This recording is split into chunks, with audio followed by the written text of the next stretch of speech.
Hi, this is Dr. Reed with the Family Doctor in Kapolei and also with Ali Inani Aesthetic Medicine. Today I want to talk to you about the COVID vaccine. A lot of people have questions about that, and the states are now distributing it, and various age groups are getting it. And you've probably heard from people who have had it that the second shot seems to lead to some side effects, notably fevers, body aches, fatigue, and so on.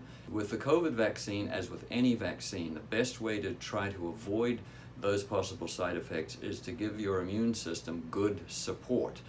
What I mean by that is good nutritional support. That means lots of fruits and vegetables for the week up to and after having received the COVID vaccine. Make sure that you're well hydrated. Make sure that you're getting your exercise regularly every day so that you're in tip-top shape, ready to mount an immune response against the vaccine, so that then you're prepared for any exposure to the COVID itself.